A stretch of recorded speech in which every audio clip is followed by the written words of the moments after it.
you so much for taking time out on a Saturday to join this virtual learning session. As I also communicated in the email, this is our way of preparing for the in-person workshop sessions that we'll be meeting for soon in Islamabad on the 18th and 19th. We're looking forward to welcoming you. The in-person workshop sessions, of course, will also be a launchpad for the International Summit on Bridging Media and Academia and Shaping the Future of Journalism by DW Academy on the 20th and the 21st. So it's an action-packed agenda. We're very excited about it and delighted to have all of you. But because of that, we'll also devote a lot of time during the in-person workshop to our mutual agreements, to getting to know about the programs that you're offering, to experience sharing, and finding out avenues of potential collaboration between Pakistani universities and also among Pakistani and our regional counterparts. And so the virtual learning sessions are really our way of getting through with some of the technical and practical aspects of e-teaching and interactive video production. We're very grateful to our co-trainers who will be joining us today. I've also briefly introduced them before. We'll start with sessions on interactive video production with Mr. Talha Ahad, who's the founder and CEO of the Central Media, one of Pakistan's leading digital news organizations. Talha is also the host of his own podcast, the Talha Ahad podcast, which has now recorded over 100 episodes and features celebrity guests, including political leaders. And with that, I'll hand the mic over to Talha so that he can take us forward with the interactive video production session. Over to you, Talha. Thank you so much, Vikas, for the kind introduction. So I'll just give you guys a bit of a quick introduction of who we are and what we do and what we are trying to achieve from today's session. So my name is Talha. I'm the founder and CEO of the Central Media. We are Pakistan's first independent video journalism platform. And along with that, we also have a TCM Academy where we teach digital courses as well as we produce our own digital courses. It's tcmacademy.io. So we are trying to create a database of the e-learning modules and courses for the Pakistani students. So there are a lot of learnings over the last few years which we had, and I'll try to share that with you. What are some of the things which are working for us? What are some of the things which are which we feel like has a lot of potential? You guys can also share your experiences. Essentially, with today's session, I want to go more into the video production side because my other colleague Irfana will be going more into the technical side. So right now we will be mostly talking about how we can enhance the video production quality, make the video content more easy to produce with the available tools. So I'm sure. So today we will be focusing mostly with the two tools. Some of you might have already, I think, might have used. One is the Canva, and the second is the CapCut. So essentially, these two tools are, I feel like, if you're just starting out, if you are just on a very basic level of the video production, video production, they give you at least, I would say, 80 to 90% of the tools of the other softwares which you need. So as an example, you don't need to hire a thumbnail designer, a video editor, a person of a graphic, a copy editor to write the subtitles and things like that. So it's a very engaging sort of tools where everything, almost everything is available. You just need to know how to use these tools better. But again, before we dive deep into these tools, I wanted to understand one thing from you guys, if you can just share. When you guys are doing or making the online courses or e-teaching courses, or even when you think about these things, what are some of the challenges which you face? Do you feel is it more of a technical sort of issues, or is it also the engagement issues? Because I hope we all understand, because this new generation, like the Gen Z, which you talked a lot about, they have a very different pattern of consumption of the content, whether it's just a digital content, whether it's if you're producing a lecture or an e-course. So their pattern of taking the content, whether it's a formal education or informal education, is changing a lot. It's not like our age group or the people who are older to our age group. We can just sit and probably watch 60 minutes of the video at one go. Now it's also getting obviously difficult for us as well. So there are a lot of learnings which we had, especially looking at the data as well, analytics as well.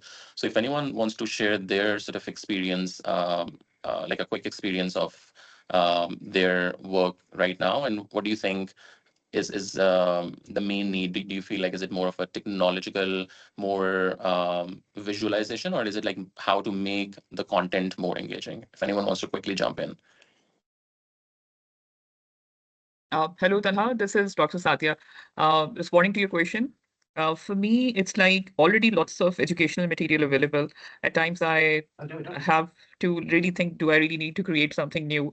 And then infrastructure for me is more sort of a challenge in public sector institutions than my own abilities. Like even if I have a video ready, I'm not sure the multimedia in the public sector university will work for my task. So these are the things. So I believe it's like it varies from institution to institution. Infrastructure in public sector universities, that's the big challenge for me at the moment. Otherwise, uh, again, I work lots of time with computer science students and computer art students, and that probably gives me an edge to sort these kind of situations. But I'm sure this might not be the case with other people. But that's my quick response on that. But when you say the infrastructure, do you mean like more of in terms of the production, like when you want to record the courses, or are you talking about the back end where to host the courses and things like that? Uh, Both, but more towards like infrastructure working, multimedia turning on and off on time because the height is so difficult to reach. And sometimes, so we this like not just technical plus administrative issues in public sector. Okay, okay, thank you. Anyone else want to share anything? In my classes, I use the Google's explainer video. What actually happens that I turn my own class presentations into the explainer video, which becomes like a less than 4 minutes or 2 minutes or 3 minutes. And that I found that students are really actually liking it very much because of the fact that you have a say like slides and then you after the lectures and everything, a lot of question comes in. But I have used both the podcast and as well as the video that the Google Notebook actually is now offering. So a combination of the lecture and the podcast and also the same content of mine and also the same explainer video multiplied. I think that that actually has augmented their understanding in a better way. So I'm using that particular platform right now, and I'm really actually using for other courses also because I have a lot of courses there. So I think that's another way from my to add actually from for the discussion today. Thank you. Okay, thank you. Anyone else? Also, like one other question, which again we are also thinking a lot internally. What are like some of the things which you feel like when you're teaching to this generation, like do you feel like their needs have sort of changed in terms of consuming the teaching material or content? Like what are some of your sort of key takeaways of teaching the Gen Z? Because again, as we were discussing previously, like they're not like, there's a course, okay, I need to take 60 minutes. Like how is their sort of behavior changing? And what do you think they need the most when you talk to the students? Yes, please. In my observation, what I found that irrespective of the platforms and the what we use or even the Gen Z students actually use, I feel like that the human contact or the human kind of the interaction is the key actually. And what for that actually keeping that particular issue in the mind, what I have introduced in my classes because I teach media communication journalism. So I turn my some of the classes, not all the classes, but some of the classes I turn them into a talk show, like a panelist kind of a thing. Like say for I have 40 students in a section, and then like say for example, okay, all the 40 students are there, and I have 90 minutes time, so I will spend some 5 to 7 minutes. I'm the facilitator for the talk show and everything. I'm the moderator, and I tell them that okay, you are the expert on this particular topic, and I'm just raising some points, and why don't you actually speak on as like an expert? I can give them an expert feeling, and then the person who would not normally interact during the classes or remain silent all of the time, suddenly that person actually opens up, and then that's kind of a very good thing to actually have found responses from the students. So I used television talk show setting. I do actually do the same setting in my classes, and that's another way actually to interacting with the students. And another method also the gaming. I found that gaming actually is very interactive, and like say for example that you give them a kind of issue and a group setting, and then combine it with your gaming issues, and I think that they also like it. So instead of actually focusing mostly on the issues or the electronic kind of a thing, the human side of the story is also there. So I let them speak. I let them actually have the fun in the classroom as well. So this is the way I combine the technology as the human interactions. Thank you. Very interesting. Very interesting. I think I was also about to say this. Like one of the research I was reading somewhere is a lot of times, like especially the Gen Z students, like the age group of like mostly between like 20 to 25. They also there was this research they were talking. I mean, it's a Western research. Like students from West, I think they have gathered that data, but they said that they also get more knowledge or more sort of knowledge is the right word, I think, more information from the podcast as well. So there are a lot of like e-learning platforms, like they're consciously now like coming up, like all of these things which we're discussing, other formats. Essentially before that it was like, okay, I'm teaching and you're listening. What you mentioned about the talk show, this is like really interesting. It's like more of a roundtable sort of a discussion, 2 3 people are discussing. And also the podcast style of setting, I think a lot of times, because whenever I watch the business content from the CEOs, like talking about like a very practical things, and when you go down, a lot of students and people are saying that this is much better than the MBA class and things like that. So I think, yeah, you're absolutely right. We, I think, need to come up with a very new, innovative formats, which doesn't really feel like teaching, but it's also like, you're teaching something in a very organic and a very practical, as well as where people are engaging and like, getting access to this knowledge. A lot of times, like when you guys produce anything, normally it's like in a one go. So ideally, if we can like sort of chop the lectures into like couple of chapters, so that can also work really, really well. So as an example, a lot of people have ADHD, and generally like the focus is not like easy to do these days. A lot of like distractions. So one other thing, so when you record the video, when you produce anything, one thing which works really, really well with the young people is like if you chunk them into like small different segments. So there is a chapter one. So let's say if it's a 60 minute video you have produced. So there's a hook, which is, let's say, 2 3 minutes. Why are we here? What are we trying to learn? What is the need of it? And things like that, like a trailer sort of a thingy. And then like there are like chapters. So in chapters, it's like really easy a lot of times to consume the content. So the focus is there if you want to go back to the chapter, and then and the sample, or you can see as a reference, as an example, like when you go and watch the podcast, like slightly the bigger and the longer podcast, and you go into a description section, you can see like a time codes. Okay, from 1 minute to 5 minutes we've talked about this, and then like on next item is this. So a lot of times I can just like click on that and I go directly to that section which I wanted to learn. So this was like one other basically learning which we had, and there are a lot of researches which shows that.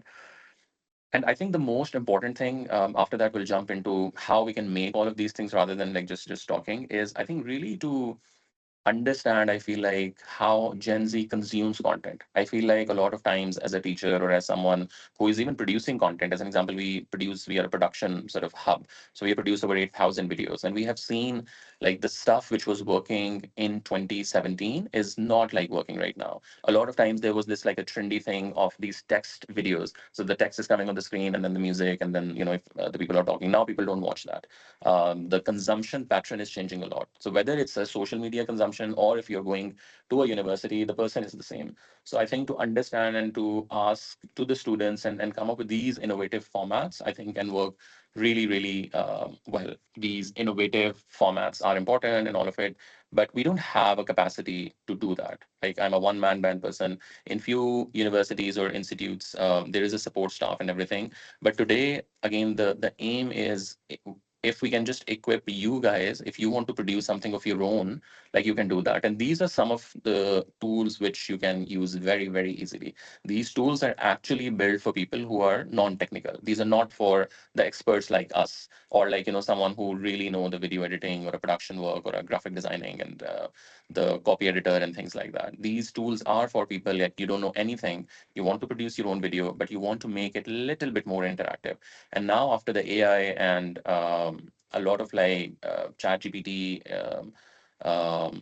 collaboration with them, like things are getting like really, really, really easy. So we'll deep dive into Canva right now. My colleague Aisha will share a very practical session, like a small session with you. But again, like just to give you guys a holistic approach, I'm sure you might have heard Canva and like few other tools, but there is everything what you need is inside this app. So you can record a video. If you have already recorded on your phone or like on camera, you can export that there.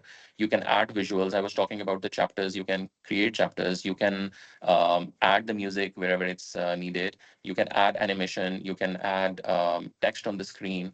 And then like one of the things which is most important, like a lot of times, like when you put the whole video out, whether on YouTube or whether on your LMS, to create the thumbnails as well. So that already existing templates are there. So you don't need to think, you don't need to hire anyone, you don't need to ask for anything.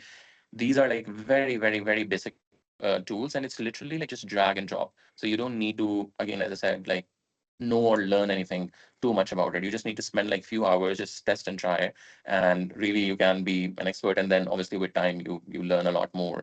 And every month they're adding new technology within these softwares, new AI tools integration within these apps as well. So I will invite my colleague Aisha to show you the interface and show you some practical examples. What are some of the things which we can use? So as Tala said, so this is the basic Canva. You can log in on your web, or you can download its app on phone or on laptop, whichever is more convenient to you. So today we are going to just go over a little bit on how to edit videos and how to record the videos in Canva if the infrastructure is not available to you. There are two versions. Obviously, there is a free version. You can experiment with that. And then there is a pro version. So in the pro version, there are a few features in Canva that we are going to see that are only available in the paid versions. But you can do a lot in the free version as well. So this is the basic outlook of the Canva. And first we are going to go into the video thing. So we are just click on the video and you can record the videos. So there are like drop down menus for everything. So you can go to the upload and upload your files. We have already uploaded a small clip from one of our lectures that we had recorded for our course. So it's a 1.5 minute clip. So you can see, you can just drag it down here. And so first, I think the basic for this is that whenever we record any video, so we are going to learn that one is the option that you can record your lectures in a TV studio in your universities and then edit them in the Canva, or you can record them entirely in Canva. So first, this is the option if you already have recorded lectures and you just want to make them more interactive, make them more catchy, make them more engaging, so you can upload them. So the first feature is obviously, a lot of times it happens that when we record our lectures and when we review them later, we realize that, we have repeated few things, or if we can cut out few things, so that you can do in Canva. So for example, if I want to delete this part from the middle, I just need to drag this, click on the split, and then mark the ending part, click on the split again, and then just delete this. So this is very easy, like you can delete the parts which you don't want to include. Then in the uploading section, if you can go, first is the upload files if you have already recorded the lectures, and the second is record yourself. So then record yourself gives you a lot of options. For example, if you want to record your own video in Canva, and obviously a lot of time teachers have presentations, but they want to make it more engaging for the students. So you can record your video with your presentation playing in the background. So this is the first option. You can just click on it, record a talking head. So you guys can see that, so you all can see that my presentation is playing behind, and this is, where you can talk with the students, engage with them, explain them the each slides like it's a proper class. And when I record on this, Canva will start recording on my laptop, and then later I can edit it a bit. So this is the one way you can exit it. You can record your voiceover. So sometimes if you already have the presentations and you want to record a voiceover, and if the TV studio, for example, if you're not available for the video, so you can just record your voiceover and play the presentation in the background. So again, you can just click on it, record the button, you can record the voiceover and adjust it according to your slides. So this is another option. Then the third option is screen recorder for desktop. So for example, if you're giving a Zoom lecture and you also want to save it for later, and you also want to edit it a bit, you can screen record. So for example, if I click on this, whatever is happening on my screen, whatever I'm doing right now, it will be recorded along with my voiceover, with whatever I'm saying. And then later I can edit that and share with the students. And then if you're, for example, if you are unable to record your voiceover, record your videos, then Canva also allows you to generate, AI voiceovers. And also, obviously, a lot of, you can select the voices. So there are two voices for male and there are two voices for female. And then you can also select different languages for it. Unfortunately, the Urdu is not available in Canva right now, but Hindi is. So obviously Hindi is a bit similar to Urdu, so you can record your voiceovers in that. So it will have a similar accent. And you can just write your lecture here in this place, and then you can select your language. They have different languages, they have different accents of English as well. And then you can select your voice. So you can see this crown thing, which means that this feature is only available in the pro version. So if you're working with a paid version, only the free items will be available. So these are 2-3 different ways in which you can record your videos, your voiceovers in Canva. So if anybody has any questions till now, please let me know or just type in the chat. I just wanted to jump in. So what Aisha is saying, what other thing which you can also use. So it's not just like to have these options and you have to use all of these or you have to pick and choose. Essentially, we just all need to think, I think, a little bit creative in a sense that let's say it's a 60-minute section. So you can have your voice in one section, like in another chapter, you can be a little bit creative and add like, an avatar or something. So it's just like to make your lecture a bit more interactive. It's not that you need to use only one or the other. It's just to make your thing a little bit more spicy, a little bit more engaging, a little bit more relatable. These are all the options there, just to really facilitate you guys. So basically, when you record your video, it will come like this, for example, and you can see that when I'm clicking on it, the edges are coming. I can zoom in, I can zoom out as per my requirement. So for example, if I just want to zoom in on the lecture right here, so I can just do that. If I don't want that, I can zoom out. So it's a very easy option. You can just click on it, the edges will come, and you can fix it accordingly. And this option is also available when you record in the Canva. So once the video is recorded, you can drag down on your timeline. So this is basically what you call a timeline where you add your videos. You can add more layers as well. Like for example, if I want to add music here, I can add more layers. I can add more stock videos. I can add, pictures. So it will create different layers, and then, I can just edit them and zoom in, zoom out the pictures, videos, however I like. So this is how there are different options. And as Talha said, that you can combine these options and you can record, your lecture in different ways to make it more engaging. For example, if there's some news clippings you want to add, or if you want to add more videos, or if you want to add more reference videos, you can add that. For example, we have this, so we can add that here. We can add pictures. So you can make it as engaging as possible. Okay, so the second thing that you can do in Canva is you can add different text. So as Salah was talking about earlier, that you can divide your lectures into different chapters. So for example, if you have a 1-hour lecture and you want to divide it into 10 minutes part, 5 parts, you can easily do that. And when we talk in terms of digital media, we call it timestamps. But obviously, when it comes into lecture, you can divide the lecture into different parts so the students can engage better, so they know what's coming next. And if they just want to go back to a certain part and revise it, and so they can easily go through that. If you have divided your lecture instead of like a big whole 1-hour lecture, and they have to every time they have to scroll and listen to the whole lecture, they can just go to the part that they want to study. So text is a good option for that. So you can see that above the uploads, there's a text option. If you click on it, different kind of text comes in, and you can add them according to your requirements. So for example, I want to add a title. So I can just simply write, select it. I can change the fonts from here. I can change the font size from here. And I can change the color from here to make it more visible. It has different options. I can centralize it, right line, all the options that you have in your PowerPoint and Word, Microsoft Word, all those options are available here, and you can just add the text. And also, for example, if I don't want my text, you can also move the text. Like if I want it in the lower thirds, if I want it on the top of the video, I can move it.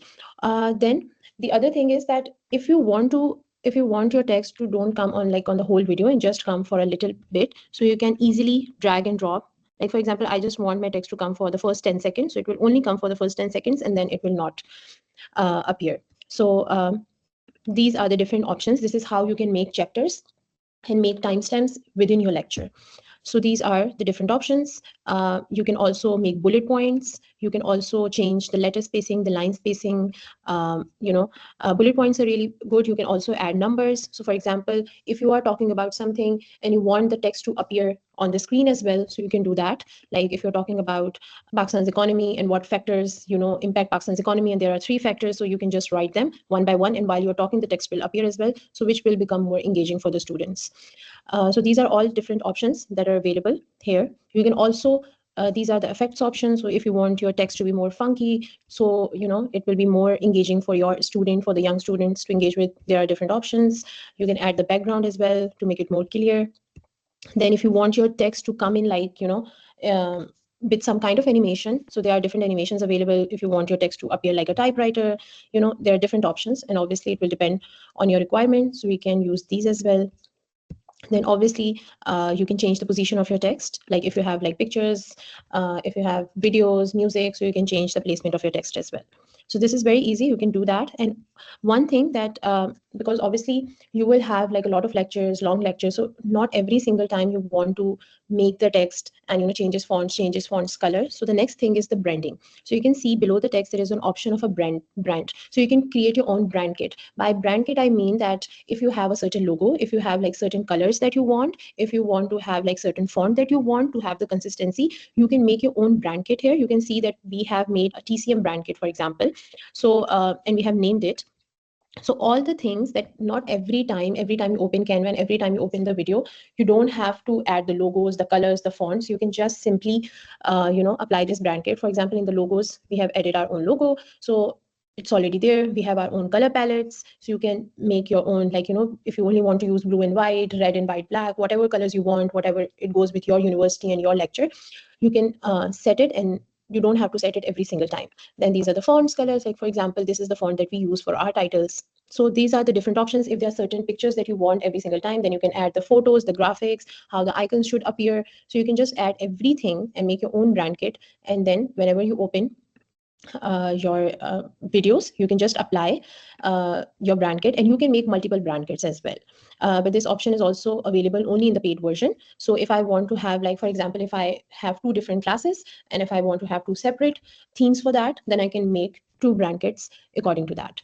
So just adding to what Aisha is saying, essentially in a very simplest way, if I put it, the brand kit, the benefit of the brand kit is like you don't need to think again and again or to find the files in your system again. And second thing, which is very, very important use of the brand kit, is the consistency. So there is like a branding intact. So it's not like one day you are using one font and the second day you're using another font, because a lot of times like you need to do this very, very quickly. You're on the go, you're just on your laptop, you're like, I don't know, maybe in a car editing or like in a cafe. So you don't need to think every time, okay, have I missed anything? Have I not missed anything? So this is like for your easiness, like just save everything at once in this section or in this like folder. And then next time, you don't need to think again and again.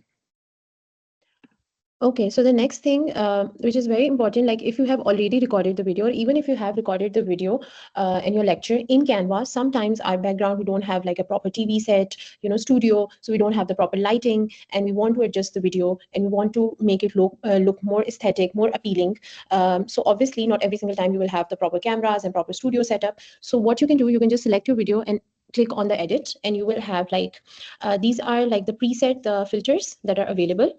But if you don't want to use the filters, you can just click on the adjust, and you can click on the brightness. So for example, if the light behind you is very, if it's choking or whatever, you can just click on the brightness, adjust the brightness, adjust the contrast according to your video. So this gives you the benefit that even if you have not recorded your video in a proper studio, and if you have recorded your video in Canva with not a very proper light, because obviously if you're recording on your laptop at your home or somewhere where you don't have like a proper background, proper props and everything in your background, then you can just adjust your videos using these things, and according to your liking, according to your personal choice, you can adjust the colors, brightness and everything. And you can also use these filter options. If you don't want to go into like, hassle, you can just click on this, and you can just see that the video brightens up instantly, and I can also adjust the intensity of these filters. So these are very easy to use. If you want to make something black and white, then these filters will also help you, for example. So now the whole video is black and white. So these are the options which are available. Also, you can change the speed of your video. For example, if you are adding some reference footage, or if you are adding some reference pictures and you want to increase the speed of it, you can just add on the video speed. And this is how you're going to edit and adjust the lighting of your videos. Then obviously the next option is the subtitles and the captions. So obviously you can add the subtitles like manually as well, like these are the text options. But obviously if you don't want that, because it will obviously take a lot of time, so you can just manually, you can use this translates subtitles. Obviously, this option is only available in English and few other languages, but this will still be beneficial. Obviously, you cannot add subtitles in Urdu or any other local language as of now, but you can add English subtitles using this. you can add the animations, the cartoons, the graphics in Canva as well. So if you just click on the element section, so it gives you a lot of options. It gives you the options of graphics. You can search what kind of elements you want to add. Obviously, you can add videos. So Canva also gives you the stock video and stock footages. You can add stickers if you want. You can add, different shapes. So if you can add more charts and things like that as well. So obviously in a lot of courses, charts and graphs are very important. So you can add those as well, and you can create your own chart style. So you can just, and you can just input your data here, and the Canva will automatically make the kind of graph that you want. You want a pie chart, you want a bar graph, whatever you want, it can just, make it for you. And you can obviously customize the colors and stuff. You can also add different sheets. So these are the graphic images that you were asking about, the animations, the cartoons, you can add anything. So, and you can also generate images. So for example, a lot of times, the Gen Z, and they create AI images.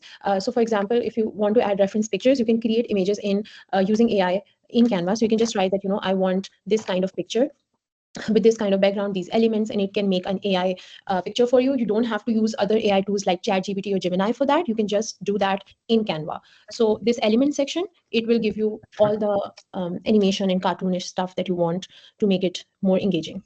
So these are the few options in which you can record your video in Canva, record your voiceovers in Canva. Even if you're not available, you can just type in the text and AI will record it for you. You can select the voice, select the language.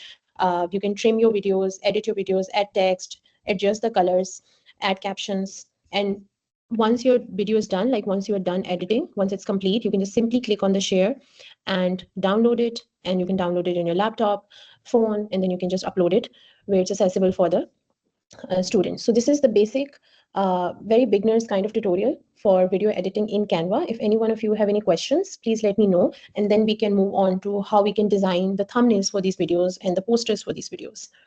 So for example, if I just search thumbnails here, so you guys can see, so all of you can see that, a lot of pictures are coming. So you can just edit these designs as well. You can select which one works, aligns with your lecture the most. So obviously these are more like vlogging style, but some of them are lectures, and you can just edit, like you can edit the pictures, you can edit the colors, obviously you can edit the text, and this will obviously make an impact and make your lecture more engaging. So for example, we can select any one of these. For example, if I'm selecting this, so I can just customize this template.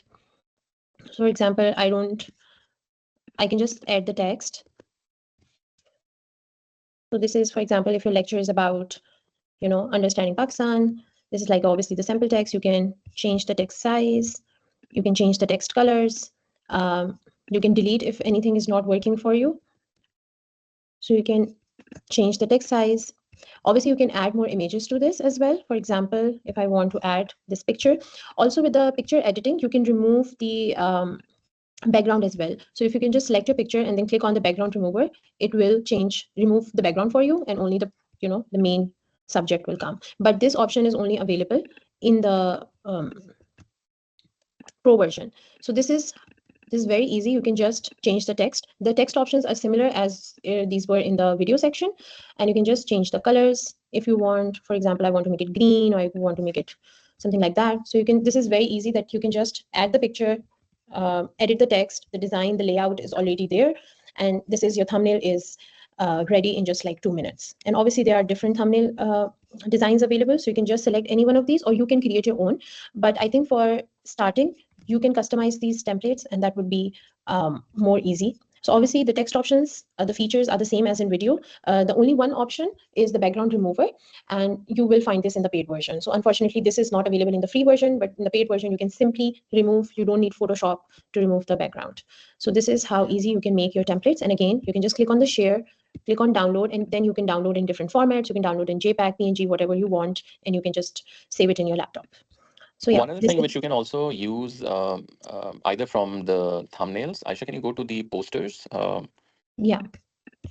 So in the posters, I mean, both of them are almost the same. So either from the posters or from the thumbnails, you can use these pictures as a chapters as well.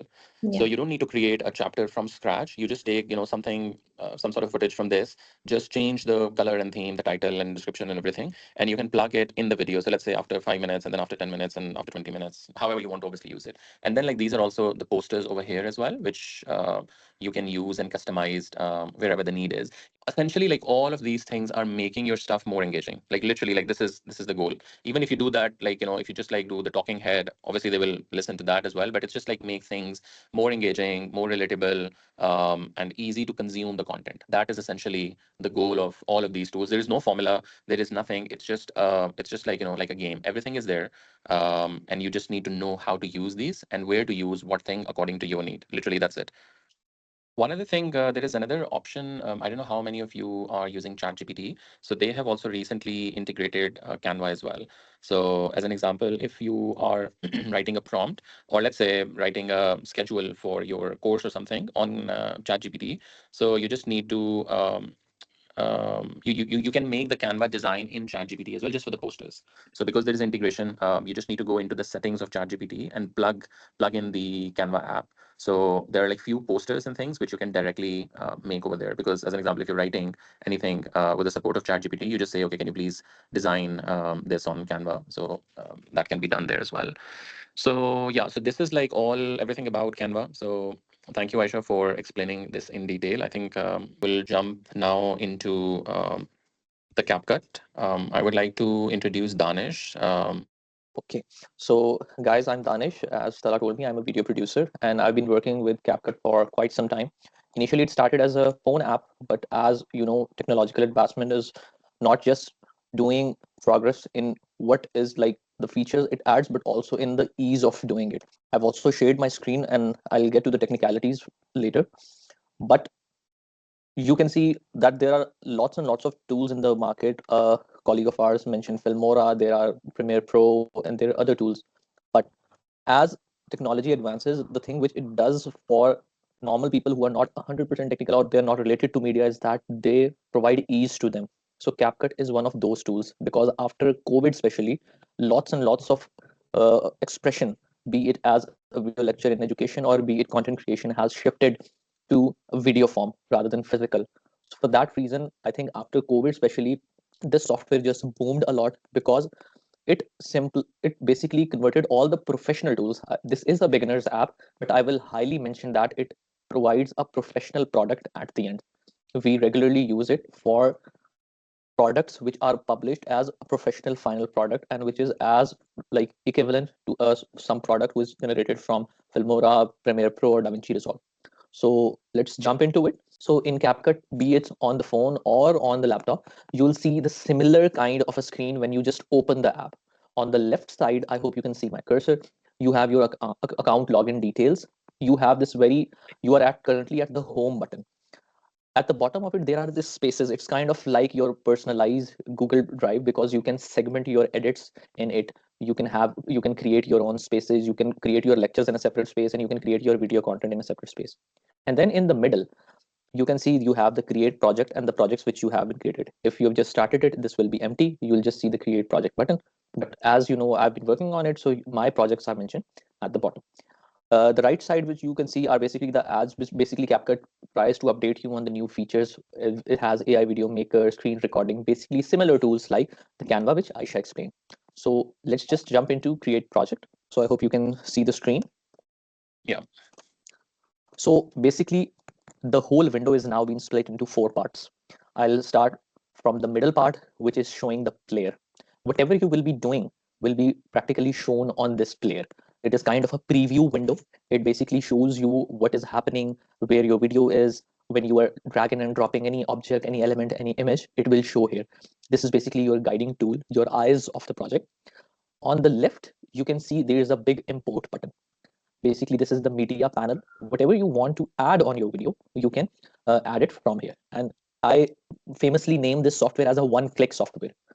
All the features in this tool are one click away. The features which take other softwares to calibrate, to add values, to like take hours, this takes one click. Similarly, adding video is like one click away. I move my cursor to the import and I just click, and you can see it added the video into the media panel. It is not on the timeline. I've not started editing it yet, but it is on the panel. Quickly, I'll just explain you what the panel itself is. At the top, you can see multiple options. You can do all your editing just from this panel altogether. You can see we are currently at media. In media, you can see there are different folder spaces which are provided to you by CapCut. You have your audio panel. You can select music from here. I'll come to the music part at the end, but just to explain you guys, you have this dedicated panel. You just have to read it through and it'll have something for you. You have this text panel. I'll come to it later as well, but all your text needs are just at a single panel. You can do everything text related from this one panel. You have your stickers. One participant asked that whether we can add elements or animations. So this sticker panel, basically you can search anything.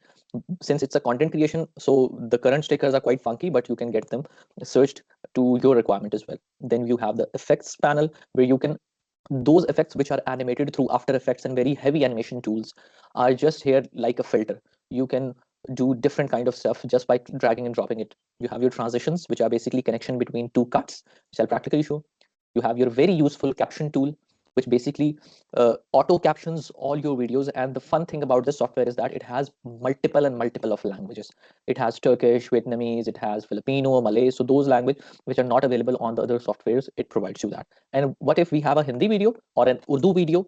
You can just select the auto detect and it will detect the language automatically. So it's a very useful tool, because otherwise you have to type your whole video first, then add it to it, and then like it's a very hectic process, but it does that for you in just one click. You have your filters, which will add a good layer to your video. The adjustment tool is basically color grading, correcting your video, which I'll show you. And last is the AI avatar, which is the latest feature, which basically is a pro feature, but yes, it's a very minimal cost to the pro version of CapCut as well. I'll explain that at the end as well. How much does it cost? So basically, even if you don't want to show your face, but you want to add that face element to it, you can use the AI avatar as well. So let's just jump to the main edit. I'll demo edit a lecture video, which Aisha was showing previously. We'll show you the basic cuts where you can add the text and etc. So I'm on through the media panel, which is the first panel, as I explained. I'll just hold it, drag and drop it onto my timeline. So the third tab, which I will be explaining, is the timeline. It's basically, as you can see, it's a timeline. It's basically, I can drag and see what my video is. I can zoom it for you. As you can see the audio waves on, you can see the video. It is basically a lecture and it's a single video. Let's consider it's your lecture. You've recorded it on your phone or on your laptop. You have this file, but this is a quite long lecture. You had conversation with your students as well, and you just want to first make a cut of it with only your lecture, the content which you want to do, or I can say your chapter one. So you can play this video.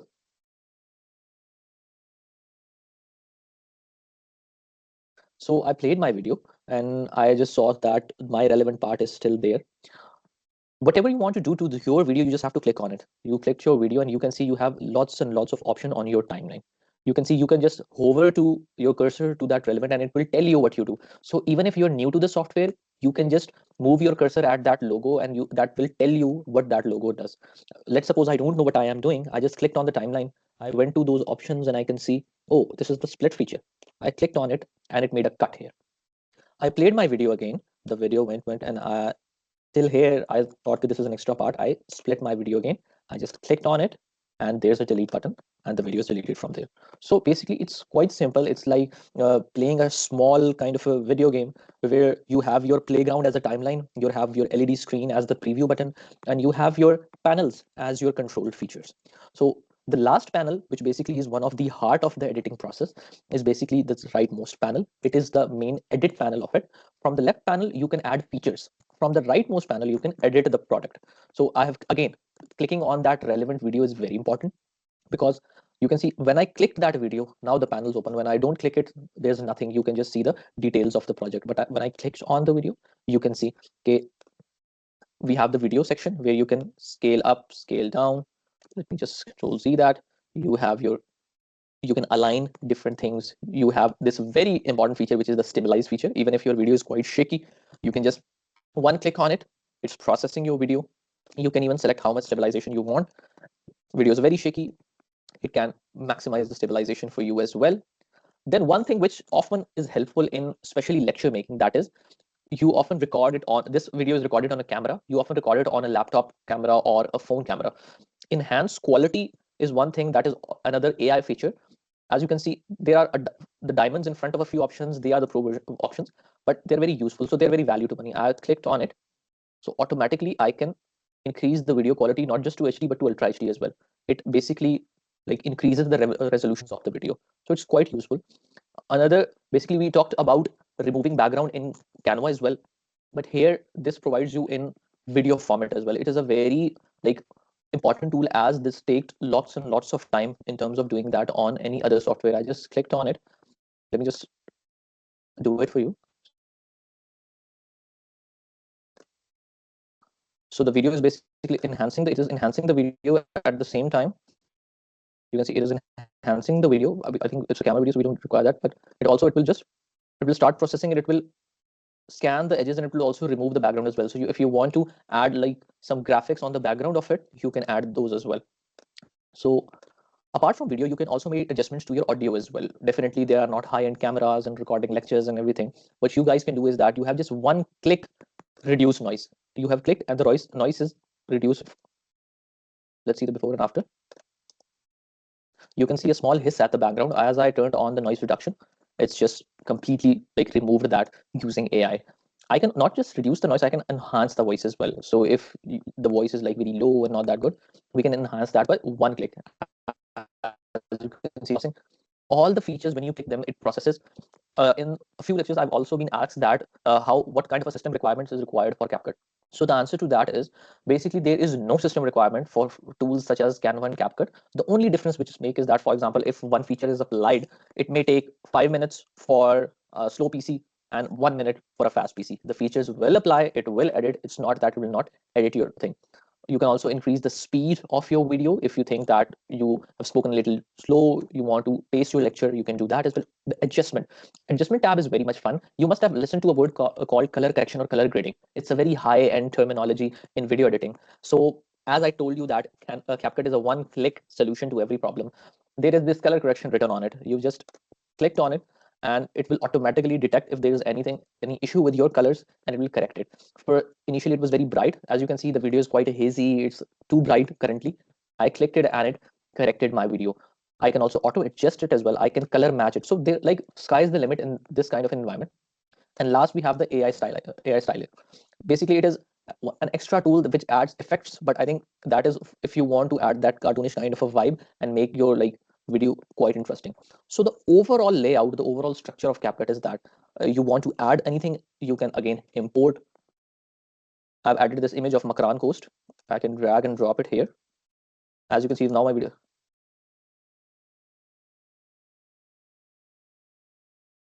This is one thing. I told you that you can add text to it. Again, I went to the text tab, text template. You have already designed very visually beautiful text options. For example, I want to add this text option. I have to just drag and drop it here. One click, I can resize it. I can write it lecture, and I can even see whatever you add to it, even if it is pre-designed. CapCut allows you to edit that, edit the change, the color, change the scale, change the effects on it, add animations to it, and everything you can find by clicking on it and going to the right tab. You can see these kinds of a feature require lots and lots of time to design, but what CapCut does is that it eases it for you. Again, the idea, since it's a beginner's tutorial, so the idea, if I summarize that, is you just have to open the window and from left to right experiment with your lecture. On your timeline, it's, as I said previously, it's like a playground. You can do different kinds of thing, and like by doing it, so you'll find the right visual quality because it provides different kinds. Now, as you can see, you can write your chapter title in this way or in this way. The thing is that it is subjective to like different people. So this was like a brief little overview of CapCut. Definitely, there is like lots and lots of more details to it. You can add different effects. As I told you, you can add, as I showed you the cut, you can see I just dragged a transition and I dropped it on a cut. You can see. So these are those few basic things which you can do on CapCut. And as I told you, it's a software which will provide you a professional product, but that is required. So I think if I summarize the whole thing, placing your video on a timeline and then just working around it on the different tabs of audio, video. I told you I'll share you the audio video as well. In the audio section, there are a complete library of music as well. If you want to add that vibe at the bottom of your track, you can drag and drop. Again, dragging and dropping is everything. You can click it and you can decrease its volume from here. And now you have music. one important question is that there are often issues of using music if you want to publicly like basically post your lecture. So CapCut also provides you its library of music. This music I used is from the library of CapCut. So if you're editing here, you don't have an issue to actually find a music which is royalty free. It's very easy. So I think we've talked about text, we've talked about elements, we've talked about the basic video cuts, we've talked about adding music, speed, adjustment. The last thing to do if you are satisfied with your video product is that if you want to change your orientation, you have made your video and you want to post it on X or any platform, you can just select the ratio of it. You can make it vertical for Reels, you can make it horizontal, and you can keep that original. You can do that in a box format for X. And when you you have finalized your video product, the last thing to do is clicking on the export. I really wanted to shed light on the export panel as well, because it is very important, because the last thing which often beginners do a mistake is that they don't actually like look into what the settings of export should be.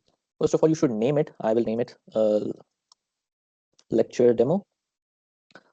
Here is the folder on which it will export your file. I've selected the folder, and let's assume I want to export it on desktop. It has done that. You have selected the video. As you can see, as I told you, it has an enhancing feature. So even if your video is 720 playback, you can select 4K and it will enhance and export the video. The bit rate is basically how heavy your video will be. I would suggest you place that on recommended. The rest of the features are auto selected by CapCut. Format, you should use MP4 because that is video format. And the last thing to do is just click on export, and you have made your video lecture lots and lots more interesting and engaging than before. So anyone with any question, I really wanted to basically complete overall and then take questions. So if anyone has any question, please feel free to ask. Danish, we have some questions in the chat. First of all, thank you for this demonstration. The questions are about video files that have their own audio track.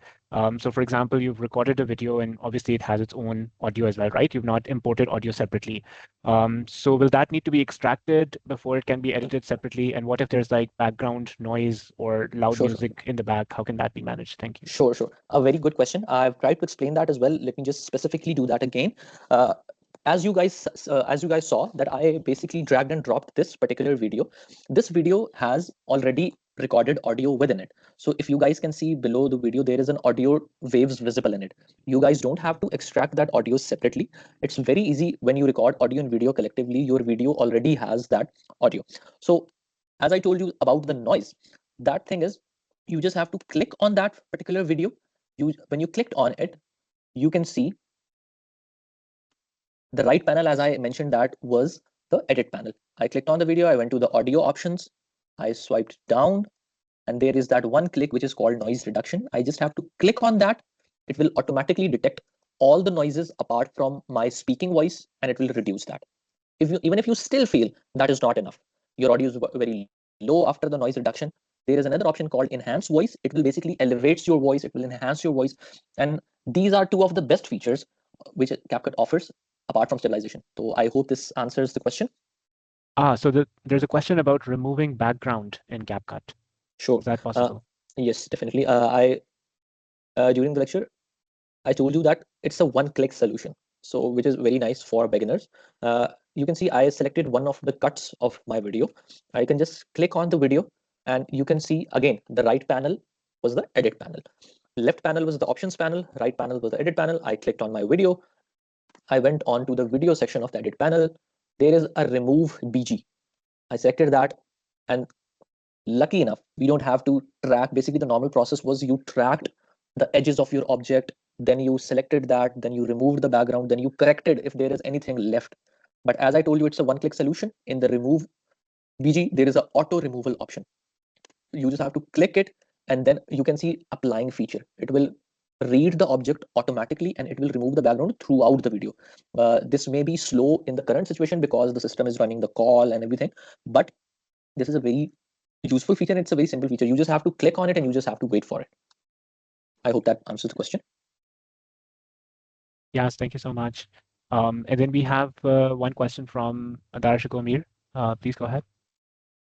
Yeah, I have one question. Can we put hyperlink in the end of the video so that we can access the notes or some other things important? Okay, so basically it's as you guys can see, it's a video product. If you want to add interactive link to it, that at the moment is not possible, but as much of any updates which they are providing, I'm pretty sure it may be possible in the future. But the thing which it can do is that you can add a text screen, which we usually do if we want to add any call to action at the end. It can, for example, I've like dragged this text and I have placed that at the end of the video. Here, the video has ended, but you can see the text. I can just write anything which I want. For example, the best approach is that link to the lecture at the end, link to the lecture in the description, link to the lecture where you want to add the lecture. So this will help you basically tell your students that the lecture have ended. So there is a call to action, that the notes which you can find are either in the description, either in the drive link which you have shared, or any place else. So this is because when this will export the whole unit along with the text and images as a video product. So that video product, you cannot actually click on the product to jump onto something, but you can guide your students through text at the end, that where they can find the relevant information. So I think just lastly, I would highly encourage and advise and suggest everyone to just, spend at least 1 to 2 hours on any weekend. I know this feels like, maybe that's not, that's too techy or that's just too difficult, but it's just really like, 1 hour of experimenting with these softwares, and these will be like very, very, very beneficial to you guys. And most importantly, that's the only way to, I think, make your content and videos more engaging, and everything we have discussed. If there is any other questions, we'll be meeting next week as well. But I'm in the group as well. If there is any specific questions, just feel free to message in the group or DM me. And yeah, and thank you for taking the time out. And I'll see you guys inshallah next week. Thank you so much, Talha and the TCM team, for this excellent demonstration of these two tools. I hope this was useful for our participants. As Talha said, please feel free to post questions in the WhatsApp group, the chat here. We'll also have opportunities during the in-person workshop to address some of these questions. I think we're right on time. Our fellow co-trainer Irfana has also joined us. And so in the second part of our virtual learning session, we'll talk about the e-teaching platform called Moodle, and also some AI tools that can be used for assessments of e-learning. We're now joined by our fellow co-trainer Irfana Yasser and her partner Yasser Chatta. And just brief introduction, I think they'll introduce themselves, but we're very fortunate to have both of you. Irfana Yasser, as you know, is a senior journalist planning for South Asia at BBC World Service, and is an experienced journalist and also an e-learning and e-teaching trainer with over 20 years of experience. She recently populated, I think, around a dozen courses on the DW Academy Media Viability platform, which is an e-learning platform for local journalists. And Yasser Chatta is also an educator and journalist and the founder of Ek Rosen, a digital website about arts, culture, and literature. It's our pleasure to have both of you for today's session. And without further ado, I'll hand it over to you, Irfana, to take it forward. Please go ahead. Thank you very much, Waqas. I have created some courses for the media viability, and I think the difficult part for when I started to create the e-learning courses was there was some very technical courses, and when you are creating those technical courses as a e-learning courses, and that's a very challenging part, and sometimes you feel how you can convert them as e-learning courses, because it's a kind of thing that people must be in front of you and then you teach them. But in my experience, I feel those courses were the best to be as e-learning courses, because in such a duration you can have those courses, and if there's a student who has some other kind of capacity that he or she needs more time to study and those courses, then they can go with their own pace. So I'll show some courses as well which we created for media viability.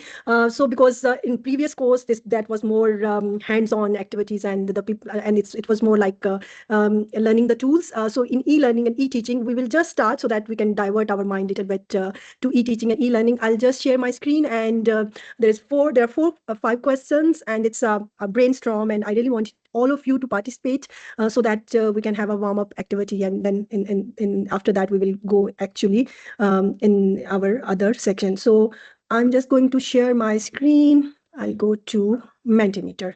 So that's a very interesting tool. If anyone of you hasn't used it, it's like you with this tool, you can actually involve all of your students, even in the class. If you are teaching in the class and you really wanted everyone to participate, then you can have this kind of tool and you can engage all your students. So I'm just going to present it. I hope everyone can see it. Yes, so you just need to have your phone, scan the QR code, and then you'll have the access of this on your phone. So I'll give a few seconds to everyone so that they can have that in their phone, and then I'll move to the slides. Or you can go to menti.com and use this code. Even then you can access the page. Vakas, if you can put it in the chat as well, please. Okay, so I'll go to what comes to your mind when you hear the term e-learning? What do you think? What is e-learning or what is e-teaching? What is the first word that comes in your mind when you heard the word e-learning? Internet, e-learning, online. Yeah, so most of you distance learning. Yes, so basically the thing which we need for all this learning is the internet, and you can have this kind of learning if even you are not in the classroom or in the university. Yeah, thank you very much. I'll go to the next slide. How interactive do you think current online university courses are? Not very, only in emergency. Okay. So it means some of you use e-learning whenever there is an emergency or something happened. My course hands-on. Okay, not very. Few more seconds, then I'll go to the next slide. Which e-learning platforms or tools have you used? Are you aware of Moodle, Google Classroom, or any others? Maybe there are some which your own universities have and you're using those. Google, Notebook, LM, yeah. I think mostly the people, Google Classroom, they are using in the schools as well and in the universities. Moodle, that's nice. Some of you if have used Moodle and University CMS. So Moodle, University CMS and Moodle. So Moodle has so many options and so many different ways in which you can have your content ready on Moodle. And it's a different kind of interactive way that you can use. Okay, so I'll go to the next slide. I think that's the last one. In your experience, what are the biggest challenges in keeping learners engaged online? If you are teaching them online through Google Classroom or any other ways, what do you think, what is the biggest challenge you feel? So that's Mentimeter. When you're in the class, then you can see that how many responses you get, and that in that way you can see that how much the class is engaged as well. Attention spans, yes, keeping their interest. Connectivity, I think connectivity is the biggest challenge because due to internet connectivity, this could be a challenge. Safety, yeah, okay, that's interesting. Keeping attention spans and keeping their interest, yeah. So if we go to results, it will give me all the summary of all the questions which we asked. What comes to your mind when you hear the e-learning? So most of us, it says that it's online class, online media, internet, and I really wanted to use this one. What kind of e-learning platforms, tools you are using? And mostly I think it's a Google Classroom, and two people, it's a Moodle. And then what are the biggest challenge? We have seen that it's the connectivity and the attention span and keeping their interest and safety. So that's very interesting results. Thank you very much for participating in it. Any question or anything anyone wanted to come in? Otherwise, we will move to our slides and then the practical part of the Moodle. Okay. So now I'll go to my slides. So in this session, we will walk through Moodle for interactivity, community-based learning. We will see that how Moodle looks. We will look into the courses, one of which we have already uploaded there on the Moodle, as well as we'll show you some of very interesting features which you can use in Moodle. In this session, we will also use some AI tools like ChatGPT, Gemini, or Copilot, and we will look how you can create effective assessments by using these AI tools. Previously, whenever we were like you need to make some assessments, it's very hard or take a lot of time of your to make those assessments, particularly if you wanted to make like quizzes or true or false. So these kind of assessments takes your time. But if you are effectively using AI tools, particularly ChatGPT, because we have used ChatGPT to create those assessments, then if you are giving them correct prompt, then the ChatGPT will able to give you the assessments. So that's one thing, two things which we'll be looking into in this section. So what is e-learning? This was a question we asked in the Mentimeter as well. But designing experiences where learners construct meaning together. So this is kind of the platform where you can design different part of your courses in different ways. And then the learners who are registered to those courses or who are your students, they can go and then they can learn together. Key principles of e-learning are interactivity. Again, we are talking a lot about interactivity as we also talk about attention span. So now the attention spans are so low, even for us, for like whenever we are scrolling the internet or the Instagram or TikTok, we are just like our attention span is reduced, that it's very hard for us even to watch like 30 seconds or 20 seconds or 60 seconds reels. So to make your content interactable is the key principle. And in this e-learning, and whenever we are creating courses for e-learning, we have to make sure that which part of your course, how you wanted to make it, whether you wanted to use CapCut, whether you wanted to use Canva, whether you wanted to use any other way, so that your content is interactive and your students, they don't get bored or distracted, and their attention span should be in a way that they can consume that content. Autonomy. So e-learning courses give you students autonomy as well. So sometimes you feel that there are some students who needs more time to learn something, and there are some students who needs less time to learn something. So in e-learning, it's most of the time it's in students' hands. Like if there is a course that's e-learning, and I need to learn something. For example, need to learn CapCut, right? In the classroom or in other ways of learning, there is a specific time in which you need to learn those things. But in e-learning, you can if the video is for 10 minutes, then maybe you can have your 40 minutes at 60 minutes, and you can rewind it and then see and then practice. So this kind of autonomy give by you when the course is as a e-learning. And collaboration in the Moodle or other e-learning platforms, there are different ways in which you can collaborate with each other. Like you can use forums, you can have peer reviews, you can have assignments. So all these makes the courses and it makes all the students to collaborate with each other. So I think these are three things which are very important and which makes e-learning courses that differentiate between the traditional learning.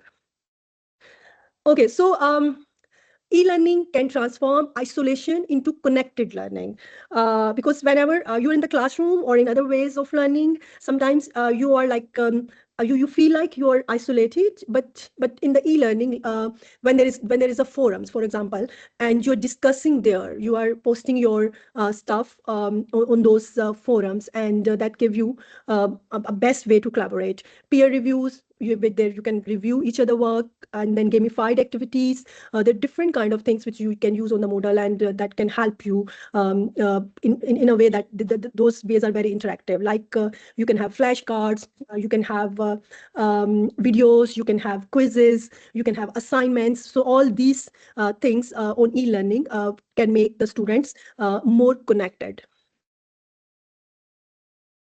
Okay, so Moodle, because we are talking a lot about Moodle. So now in the Moodles, you can have forums and discussions.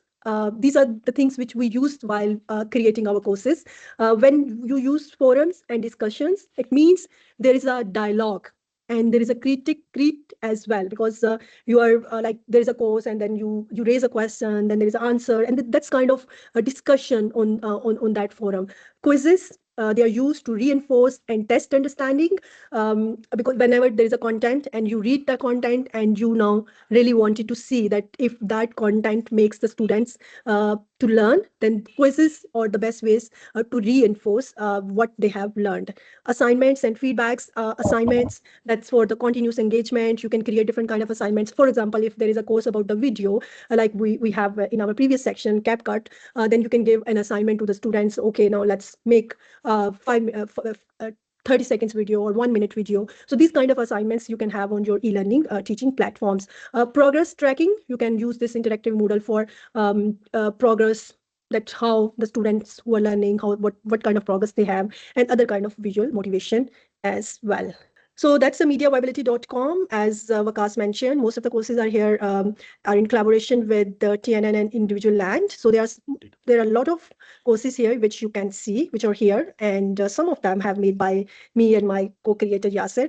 Some of courses were made last year, but this year we have made, I think, 4 courses, and I'll just go to one of those courses, like tools for verifying AI generated content, and then we will go on different modules to look into the different ways we used to create that course. Again, because this course is about the tools. So when you start and then you think, okay, how we can teach tools to the students while having e-learning courses, but when you start thinking and when you start working on those courses, it not only gave you a different perspective, but different ways to create the course as well.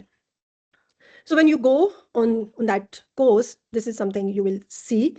That's the introduction of the course. And then here are the modules. Module 1, 2, 3, 4, 5. Every module has a headline, and then there is different kind of things which are in the course.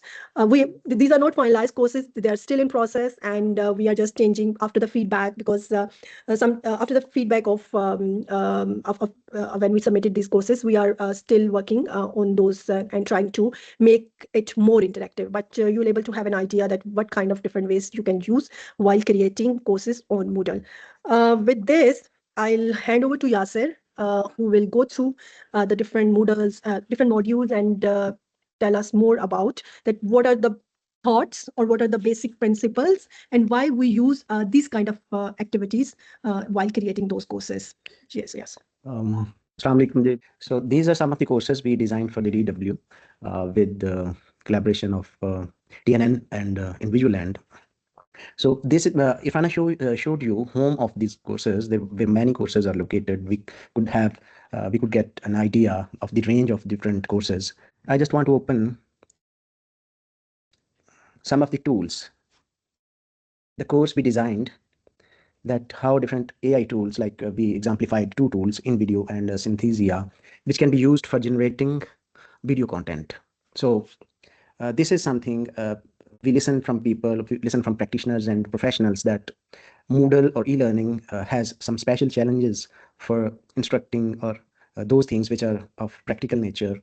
So I have always been of the view that we can use them optimally if we exert ourselves some bit more, and we analyze the student experience into various chunks and do our activities and our things in keeping in mind those things. So we, as learning designer, for me, it was of the prime most importance that various kind of people, various people with various learning biases. I mean, they have certain biases. For some people learn best with audio, some people learn best with visuals, some people learn best with reading, some people learn best with touching things and doing themselves. So as a learning designer, you have to keep all people in mind, all learning styles in mind, while designing any learning experiences. So we kept in mind that we give a healthy proportion of all these experiences. I mean, people should see, people should listen, people should experience doing things, and people should consolidate their learning, or whatever they have listened to and whatever they have listened to or learned, and they should read it again, so that it consolidates in their minds, and they retain as well whatever they have learned. For example, there's as an example, I've picked up this one course. We began like that. Just So it has a music, so I'm not sharing with the audio on, but when you play this slide, there is a music behind the slide, so that it gives you a little more. So just it partially addresses the new kind of audience that who are more who have become more multimodal, multimedia people. So moreover, this was something just introduce what are the contents and what should be their expectations coming forward. So this is how we introduced what shall they get in this course. So I guess stop it here. This was kind of introduction of the course, and moving forward, we told them what different experiences will they have. They will see, they will read, they will watch movies, watch videos, instructional videos. They will have to write their assignments. They will have to create short videos of varying lengths, and they will also peer review the videos created by their fellow course people who have assigned themselves, who have enrolled in these. So they will discuss in forums that how they find any course or module or any person's video. So they are co-learning this in this way. This is part of the community building here, that people are learning from each other's work, that what has been the strength of any person's production. So this is a typical module opens, where we introduce that what will come in particular module, and introduces just makes a lighter imprint in the minds of the learner, the mind of the person who has enrolled. So after introducing any module, this is a lesson video. So yeah, so here we can see. So open it, please. Yeah. So we use the reading material, and then we there is a video lecture as well, which can which तो module 2 में हम इन video को step by step देखेंगे कि इसको use कर आप कैसे अपनी वीडियोस क्रिएट कर सकते हैं। इसमें बहुत डिफरेंट तरह की वीडियोस बनाई जा सकती हैं, जैसे कि इंस्टाग्राम के लिए यूट्यूब एक्सप्लेनर्स बना सकते हैं, फेसबुक के लिए जिस तरह की आप वीडियो चाहेंगे आप इस टूल को उसके हिसाब से आप देखेंगे। तो उसमें हमने सेलेक्ट किया शॉर्ट वीडियो के लिए। इसमें आप सेलेक्ट कर सकते हैं आपको वीडियो फास्ट पेस में चाहिए या फिर कौन सा फॉर्मेट चाहिए। जैसे कि इसमें हमने इंस्टाग्राम रील्स को सेलेक्ट किया, हम अपनी वीडियो जिनटिक्स को लोड कर रहा है, ये लास्ट में जो शॉर्ट है वो अच्छा नहीं लग रहा। So this is the way we created the course. So this is the tool which we which we have in our e-learning course, and we teach this whole tool while creating this video. So that's the lecture video, and we edit that lecture video in our e-learning courses. So we use different kind of like circles, arrows, so that the students or the learners who want to learn this tool, they can have all these things in the video, in the lecture video.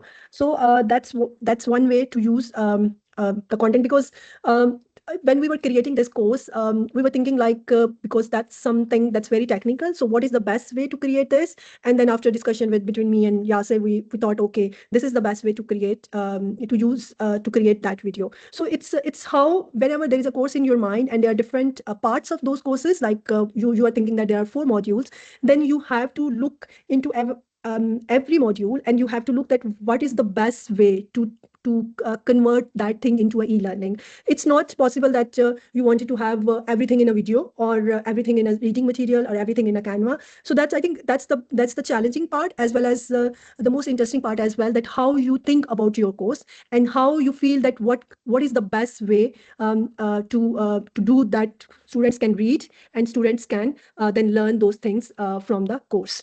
I just want to intervene here that when Ifana has explained in the video that how a learner would use a particular tool, for instance, in video, and immediately after that, because this is something practical, we gave a constructed script and all the instructions in detailed format, because we couldn't tell that this is something we have to write, because we need to use script. So to any person, it seemed like too many text, but too much text, but it was something the creators will use as a script. So they will use the same the script. This is model script. They could use their own script, but this is the minimal requirement that after using this script, they will create a video from the AI tool in video, and there are detailed instructions we can place over here. And after that, even we have given them breakdown of script, where you have to speak what, and what will be the visual prompt you would use, and where the data will come. I mean, this is kind of detail. After giving an introduction of a tool, you just give them practical experience of doing something, and when all of them will have created that, each person will have created that 60 seconds video of their own, then we have appended a rubric. Rubric are the parameters which help anybody to assess any other person's work. Like they are parameters, you score a person's production or anything they write or whatever they do. So we wrote like here, it's a link. You can anybody can link. So this is detailed rubric, detailed parameters that how any person will assess their work or any other person's work, or how the instructor will assess. So this gives a kind of inclusiveness, that you are giving a sense of participation to your learners, that everything is clear, accountable, and visible, that you can do your things in a better, confident way. Okay, so these were the courses which we have created. Some of things we have shown, and now if you wanted to create your own course and you wanted to upload it on Moodle, and what are the different things which you can do. So you need login and password, obviously, and then you'll have your home, and turn editing on. Whenever you'll do it, then you'll able to have different kind of options which you can use. Like here, I'll go and say turn editing on. That is on. Yeah. No, it's on. And here is the thing where you can add activity or resource, or if I click it, there will be a lot of things which you can use. Again, I would say it all depends what kind of content you have and what you think that the best way to convert the content in which way.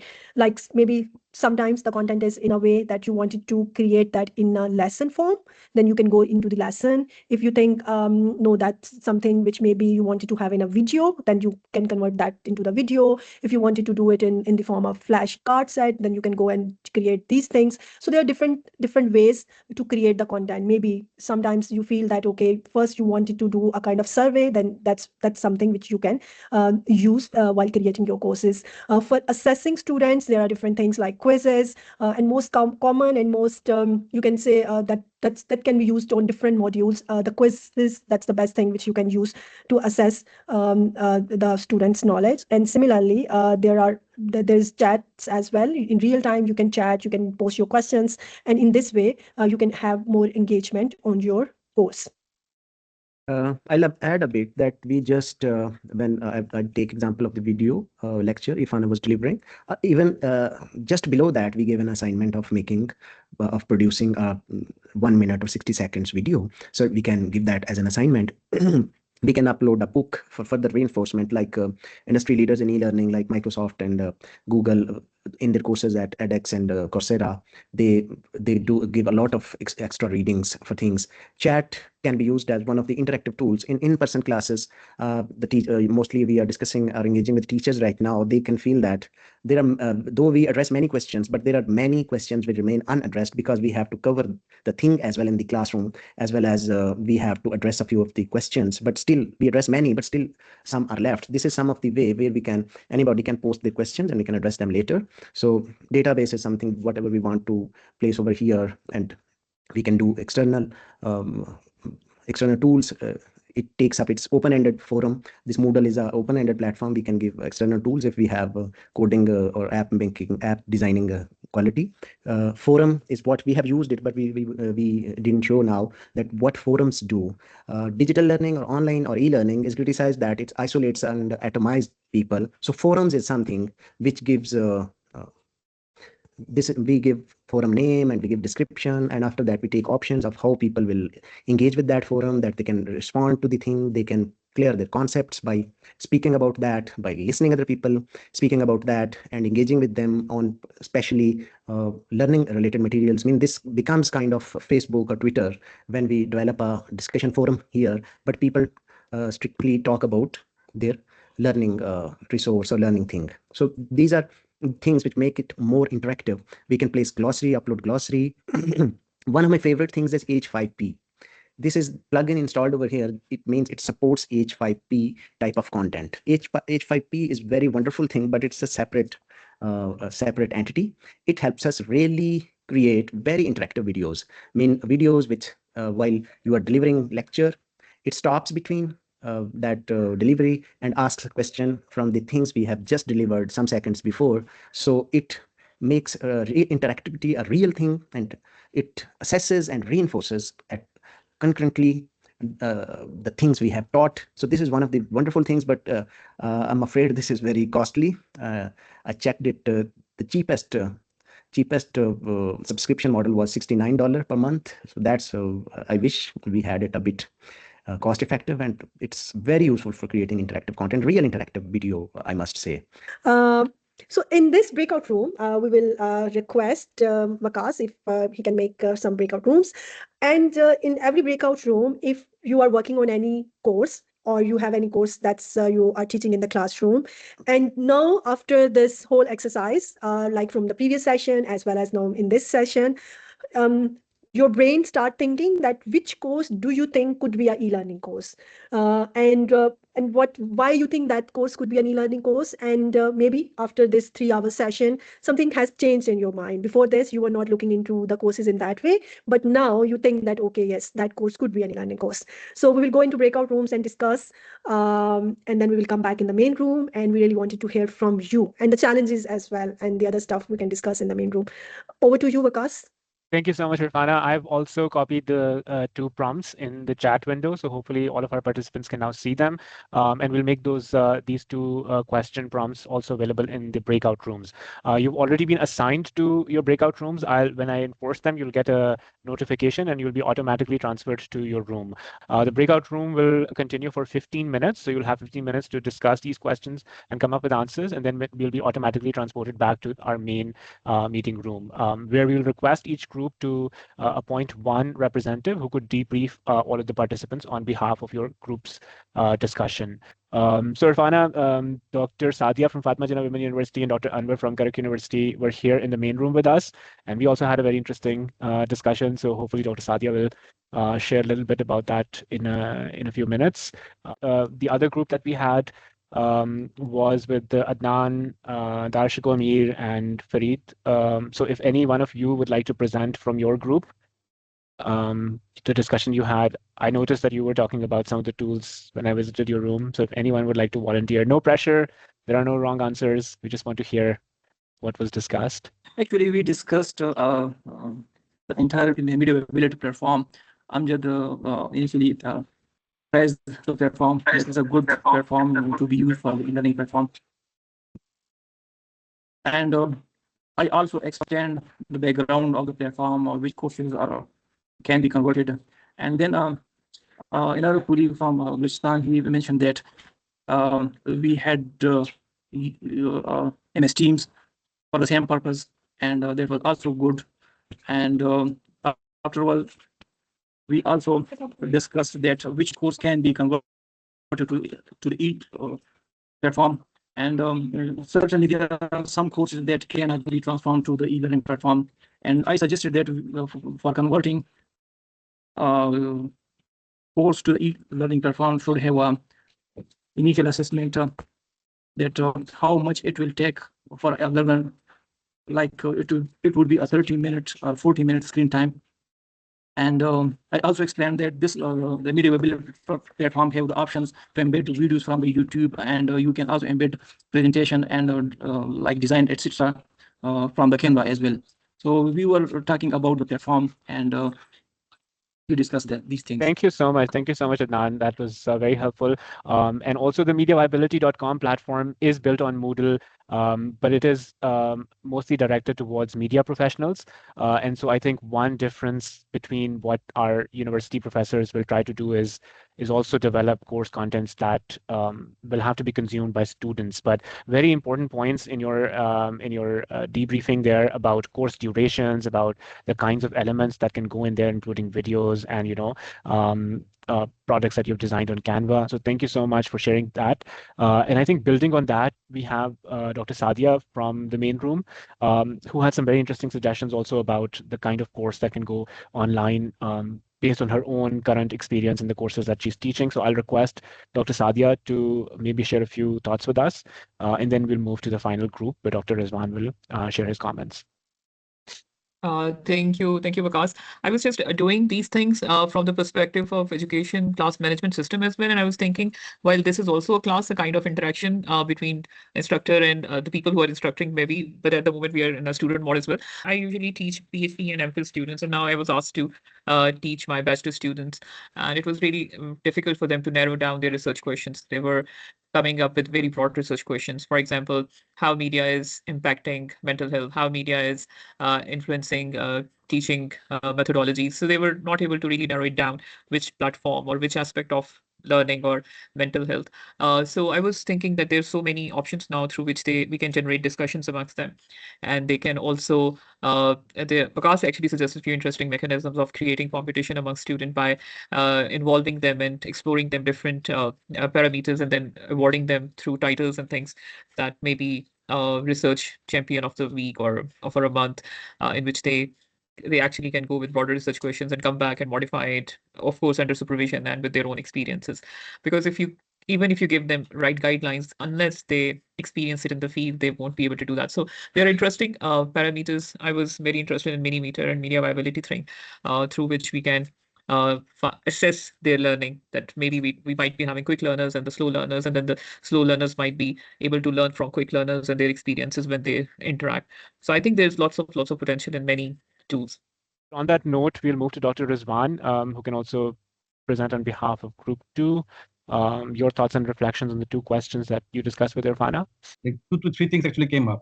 The issue of which course actually I would be interested to turn into kind of the e-learning. Apart from the 3 courses called Media and Communication Journalism, which are undergraduate classes, I also teach public administration as well as the business communication for the master's MBA students. So I thought that master's students and the MBA students are, because our classes are in 7 o'clock to 10 p.m. and many of them are actually tired at that point of time. So I thought that, okay, this would be a good opportunity that if I can turn into my class into a kind of a recording so that actually they have a little bit of kind of the leverage when they can go back and they can actually ask that particular question. That's number one. Number two is the for the public administration students, because that's a GD course and being the from the various departments and everything they come in. But I feel like they have a lot of questions after they join my courses because of the fact that these are the Gen Z generations, they participate in the kind of the social movement and all those anti-government protests and everything. But they do not know actually how does a government work. So being a former civil servant myself, so I have the particular knowledge and the connection. So when I tell them the stories, they feel like my method of teaching, because I told you before, is that in our university at the North South, we do not actually allow, on exceptional cases at the political situation, we do not allow the online classes at all, actually. So it's like offline classes. So what are the methods? And one actually, where I say, for example, day before yesterday, there were some problems in the Dhaka, so online classes actually were allowed. So in that particular situation, what I do, I actually, instead of showing a 2-minute, 3-minute video or everything, I actually produce a kind of a collage, kind of a photographs. I produce a kind of a collage type of kind of the photographs, and after showing that actually in the screen, I invite the students to analyze the photo. That's it. And that was like a kind of the participation and engagement I actually generate, because of the fact that I also, while showing some video on the SDGs also, I ask them that after seeing this video, I have one question you have to answer. So like say, for example, that the 7 videos that have 7 pictures that we actually show, they show to the students, all the education systems are covered. The two types of education systems are not there. One is that because they said that, okay, this tells about the girls' education, this talks about the disability education, this about the tertiary education, whatever. What is missing here? Like say, for example, after showing the video on the SDGs, and then I say that, how many Bangladesh did you find in a single video? How many Bangladesh is there in a single video? A simple question, and they struggle because somebody says, okay, I see the particular discriminations there, I see the particular inequalities there, I see the particular income, and of the language are being vanished of the indigenous group of people. So through these particular interactions, even my method actually, as I told Irfana, being a former journalist and a communication expert, in a sense that I always engage my students, and they don't find any time to sleep in my class. Actually, I engage them because I don't actually stand in my own place. I just move around the classes, be it in the theater style class or anything else. So I move around. I always move around, so their eyes also have to move around with me. So at that time, that's my way of teaching them and engaging them. And at the same time, I ask the class question, draw them actually in my place. Even I ask them that, now you are the faculty here. What message you want to give it to your students? Tell me. So this kind of the interactive methods actually I try to apply in my own way. And as I told Irfana, that definitely from context to context and the person to person, the method should definitely vary. But I feel like that my students are liking my methods and they actually are fully participating in the discussion. Thank you, Dr. Rizwan. I think those were some really good strategies that you also shared with us, and I hope that they will also be useful for our Pakistani participants if they want to deploy them in their classrooms. And I'm sure some of them already do. But I think what you've also sort of, the point that you've hit upon is perhaps a more blended learning approach, where we can't completely shift online and we cannot completely leave our offline in-person teaching methods as well. But maybe a mix of both, like you mentioned, using training materials which are photo collages or videos, but then also having looking at the specific needs of maybe a certain group of students and what might work best there. And I think Anwar Saab also had this excellent point in the chat that it all depends on the context. And if we keep the context in mind, we have to be mindful of the infrastructural issues, the connectivity issues, and other problems as well. And so that will allow us to then see where online learning really fits. It might be a small component in some cases, and it might have a larger role in other cases. If you want, I can go ahead with room 3, because it was just me and Dr. Jamal there. Yeah. Okay, but we had a very interesting conversation. I'll just briefly sort of summarize it, if it's okay, Dr. Jamal. But please feel free to jump in as well. So interesting, tricky subject that we picked. It's video production. And you might think that it's difficult to teach video production using e-learning or e-teaching, but Dr. Jamal had a very I think convincing argument, and he said that we need an archive of these tutorials in the local language, so that when learners need to revise something or they need to sort of come back to it, there are sort of recorded videos and basically videos that are available, and we can do this through screen sharing, screen recording, and then obviously we can, in post production, we can add annotations and we can add sort of steps And it's also, so for example, if you pick one tool or a suite of tools, can be CapCut, can be Premiere Pro. In a series of tutorials, you can actually teach a lot of different things. So he spoke about, audio equalization. That's something maybe that, you learn once and you remember, but sometimes if you come back to it after a little while, you have to sort of refresh that knowledge. And so those videos can be very helpful, and they can be delivered in an e-learning format. And then we spoke about the access to learning platforms. That's still limited. They're using their own university CMS. It doesn't have a lot of features, but they're hopeful that it'll be developed further in the future. There's not a lot of gamification right now. So that thing about student incentives might be missing, but can be added in. And then we also spoke about sort of infrastructure disparities. So internet connectivity in the university campus is not very good, but outside the university it might be worse. And so these are challenges that students will have to face. But he had a very encouraging, optimistic point, which was that we should develop our abilities, because technology is going to get better, hopefully with time. And so when it does, we should be ready to sort of, make the leap. And we are already doing it at the University of Sabah. They're already partnering with the virtual university to have some courses and have some blended learning. So all in all, I think a very encouraging discussion at our end. And then maybe before moving to your room and your group, Irfana, maybe we can hear from room 1, where Dr. Anika, I think, Dr. Abid, and Dr. Ruma were present.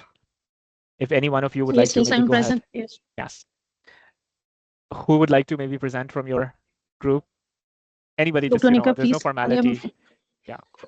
Okay, we are also discussing, like, I was discussing with Abid and Dr. Roma, and Abid had an opinion that at their university, what they find that practical-based courses are not much liked by students to get the online classes. But what I find in Islamic, especially during COVID and after that, when we shifted our classes to online or e-teaching platforms, that the practical ones, like what you have told us about Vikas. So we are also talking about that the video production and all of these courses are much better. But as a teacher, we find that we are more we are able to teach our students these courses in a better way, because at public sector universities are, like, for example, we don't have very well developed computer labs, we don't have very well developed studios. So e-learning platforms give us an opportunity that we can have a short recorded lectures for our students, short recorded videos and tutorial type of things. So they liked those courses much better as compared to the face-to-face learning. So it's like for Vikas, there is a suggestion of video production courses. So I want that video production and such courses should be developed for e-teaching in the form of tutorials and all that stuff. If Abid wants to add anything. I just wanted to add two things here. We were discussing it, and I was sharing my experiences with Bahia University. We have developed a lot of courses for online classes, and we have converted most of our conventional courses into online lectures as well. But our experiences have been quite successful with the theoretical nature of courses. Most of the practical nature courses, we also conducted a recent survey from the university asking students what kinds of courses they would like to have delivered online, and what courses they would prefer to have on campus. An overwhelming majority of the students, they were in favor of getting all of the lectures of the practical courses delivered on campus. The reasons for those, which we actually concluded, were some of the societal things that we have in our society, because students at university level, they do want to come to university for a campus life experience, and also they are very much interested in having hands-on experience in a dedicated lab, which our university fortunately provides to them. So our experience, in our experiences, most of the online courses, we have been successful doing like research methods or basic writing skills or things like that, which are very theoretical in nature. But when it comes to practical courses like video editing, photography, video production, digital storytelling, and all of these courses, students do prefer it having delivered on campus, and we do not have a high success rate getting these courses delivered online. Also, another issue that we faced, we were also discussing in our room as well, that most of the faculty members who are coming from the younger lot, they are, I would say, well equipped with the digital platforms and digital means.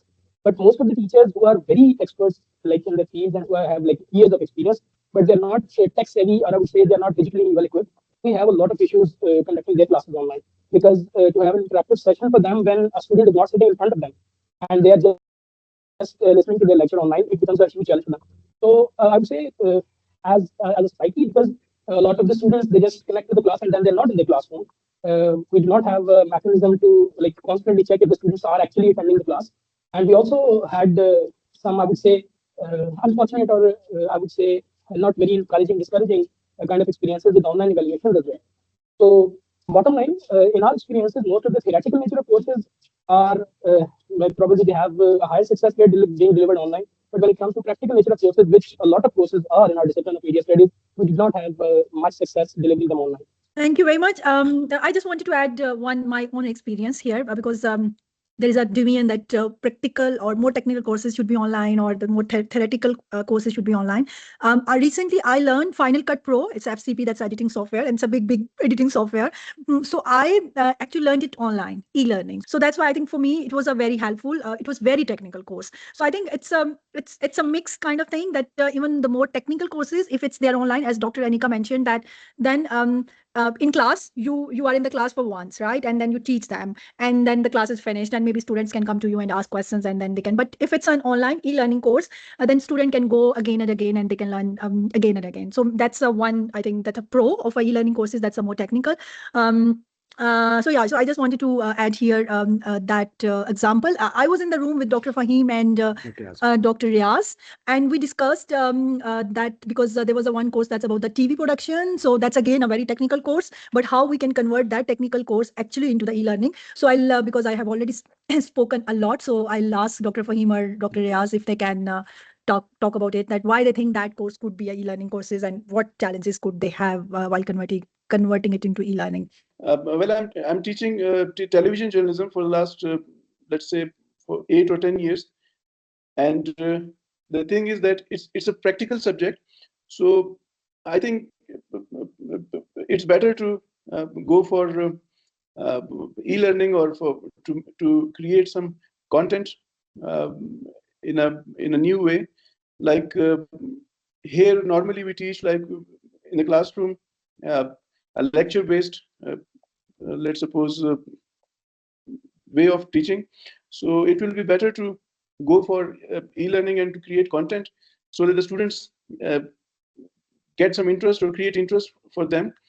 Normally, we try to teach them, but they don't digest the content easily. So that's why I've decided to make e-content or e-learning, to adopt the e-learning way, so that they will be able to easily understand the course, the topics, especially the practical section. As we mentioned, discussed in the group, that like the lighting, the production, and the editing section, the sound section.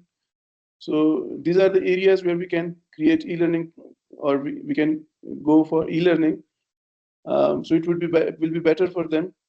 So this is what I think will work as far as our students are concerned. But again, we have some issues like the interest issue, the connectivity issue. These are some issues which we will be facing. But we can try, or we can start, we can initiate at least, right? Yeah, thank you very much. I think that's very encouraging, actually, that we are all thinking, and that's the first step to do anything that's different, that you start thinking about differently, okay? Because maybe before this, you were not thinking about a lot that what courses you can convert into e-learning, but maybe after this, you will have this thinking that which courses you would like to do it and which courses could work. And as we discussed, so it could be any course, the technical, the theoretical, any kind of course you can convert into e-learning. But thank you so much to all of our participants from the different groups for your interventions. We really value them, and we hope to have similar discussions in our in-person meeting as well in Islamabad next week.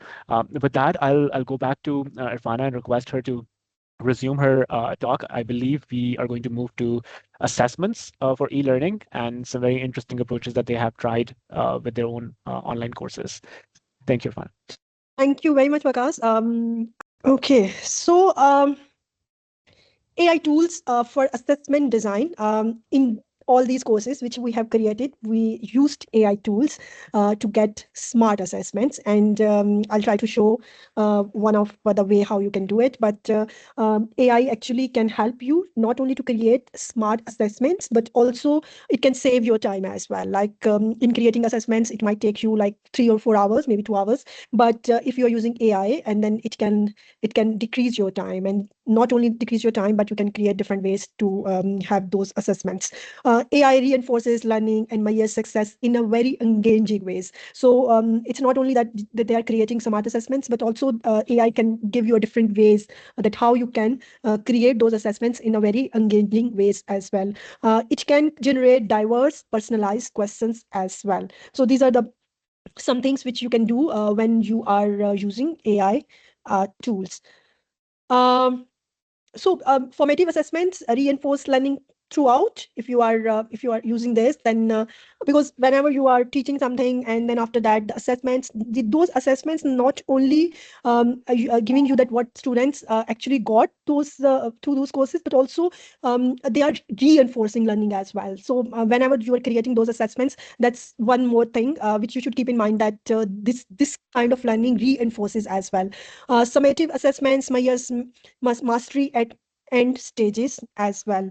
So AI tools which we used during creating these assessments, it's ChatGPT and Gemini. You can generate quizzes, you can generate true and false, you can generate MCQs, you can create different ways. It all depends that what it depends that what is your module. It depends that what is actually the way you applied while teaching those things, like if it's a video, if it's a slides, if it's a reading. So depending on all those ways of teaching, then you can generate your different ways of assessments as well. Review and refine for contextual accuracy and fairness. So whenever you have you use an AI tool like ChatGPT or Gemini or whatever you wanted to use it, but please make sure that after you create all those assessments, you have to review and refine them, like they are accurate, they are fair, they have context. Because on AI, we always talk that AI could be your assistant, but with human oversight. So whenever you are creating anything from the AI, it's your responsibility that you should have your oversight on all these things as well. With this, so these are some basics that how we can use those ChatGPT or Gemini to assess design. I'll hand over to Yasir, and he has created a prompt. So whenever you are creating any kind of quizzes or assignments, it depends a lot on your prompt, that what kind of prompt you need so that you got whatever you wanted to get. So it's all that how you form your prompt and what are the different ways to form that prompt. So Yasir, if you can talk about a little bit about the prompt, please. Yeah, as Irfana just updated that prompt is the fundamental thing which any AI tool understands. That is the instruction set we give to it to perform operations.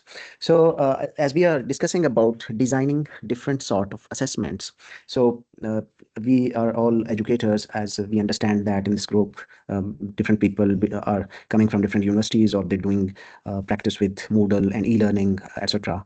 So AI enables us work smartly.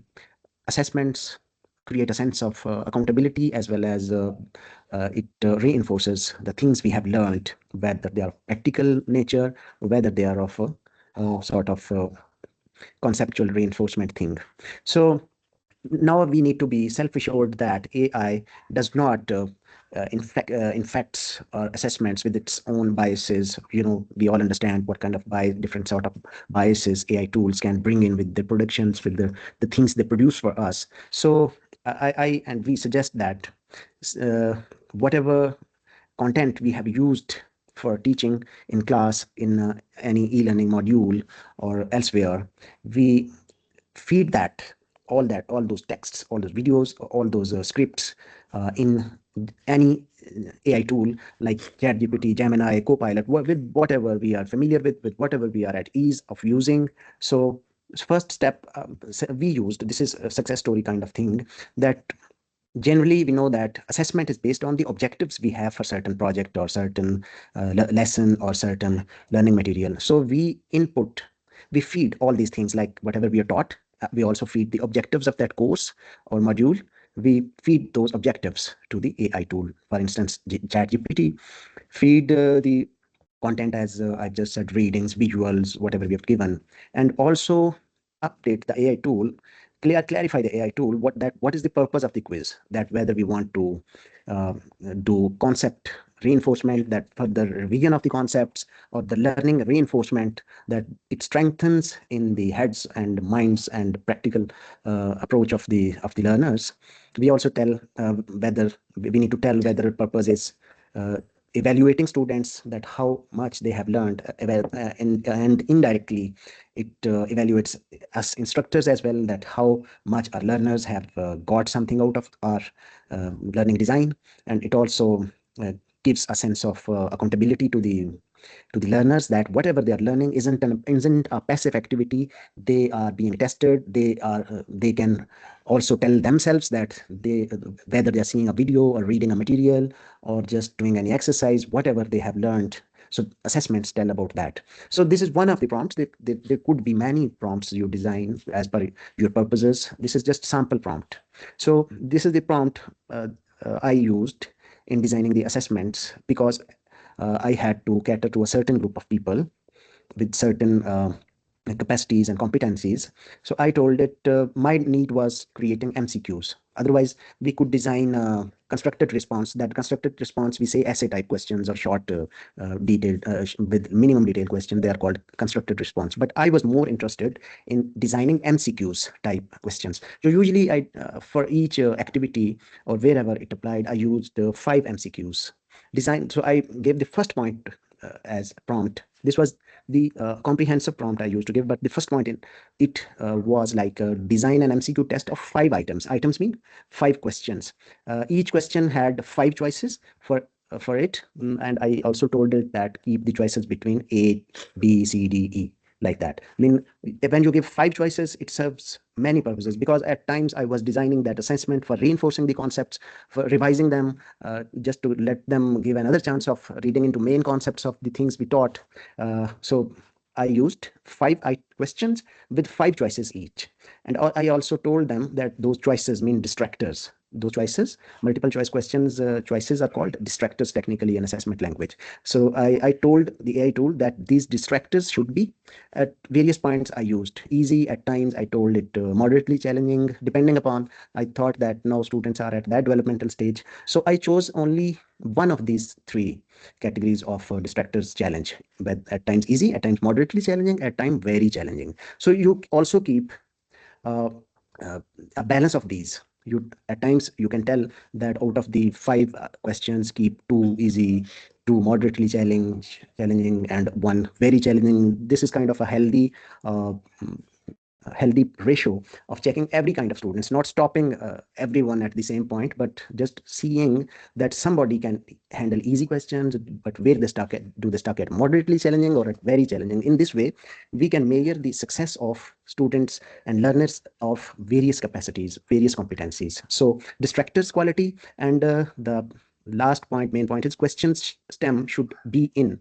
This is some of the way you instruct it, that what kind of language it should keep. So I used to tell it, I tell it as a habit that clear communicative language should be there in the stems, in the questions languages, in the choices languages. And the language, this is one of the most critical parts, that AI is so far critiqued or criticized for being its biases of political, social, and ethnic biases. So I specifically told it that language should be inclusive of genders, ethnicities, and identities of people, political identities, linguistic, ethnic, sexual identities. So they should be kept in mind. There shouldn't be any bias of like that. And at the end, I also used to ask it, give explanations of the MCQs at the end. So this thing caters to the need that the learners, after attempting an assessment, may learn that where did they achieve, what was the degree of success, and what explanation they can have of any shortcoming. So this is wholesome and removing the biases of the AI thing, and also giving it a proper terms of reference of doing things. This is one of the prompts we used, and it helped very well for us. Thank you very much, Yasser. So I'll just quickly go and actually put it in the ChatGPT, and we'll see that what kind of answer we will get. So for the example, we have this the intro of one of our courses. So what I did, so there is a ChatGPT here. So I actually feed this text to the ChatGPT, like the introduction of the course, and then just give it the prompt, which Yasser just discussed, and what we got.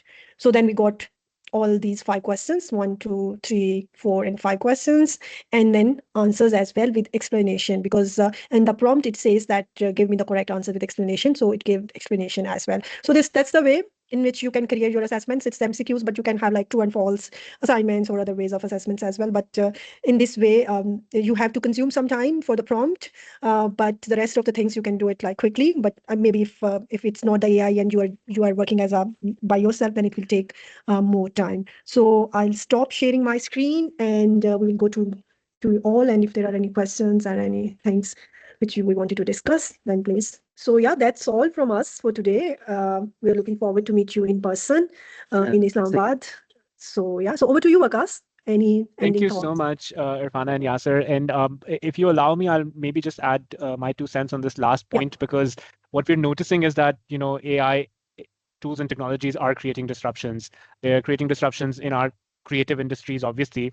And we see newsrooms, coming up with their own solutions, a wide variety of solutions to live up to that challenge, to adapt to it. But we're also seeing a disruption in pedagogy.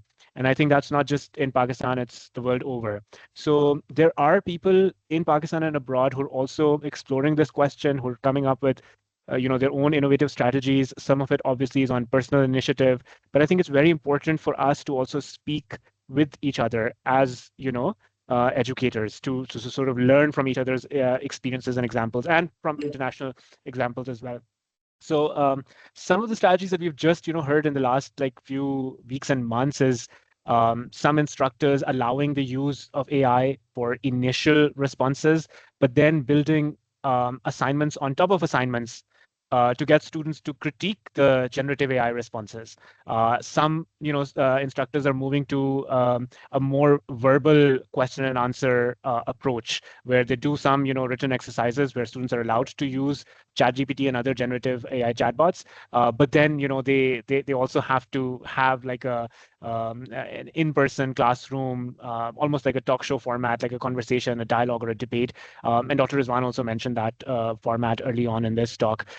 So I think everybody is now coming up with some way to cope with the impact of AI. There will always be, I feel, there'll be some voices that will be anti-technology, and we must also engage with those perspectives. There will be professors who will say, oh, let's not allow tech in our classrooms, let's not allow the use of mobile phone devices, or will be annoyed by that, obviously.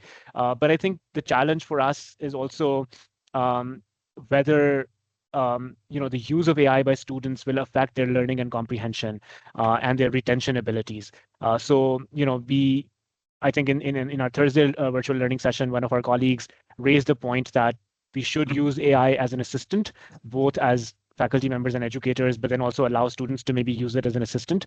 But we also have to measure, if they are able to continue thinking on their own. Their intellectual abilities should not suffer simply because they're using now, an AI tool. So that's going to be a challenge, I think, for the rest of our lives. But hopefully, we'll have plenty of opportunities also to discuss. And obviously, there's potential for AI bias, hallucinations, misuse. We've talked about that also before. So inculcating that philosophy and that attitude in students and in ourselves as well, that we don't use it transparently and we use it, with accountability.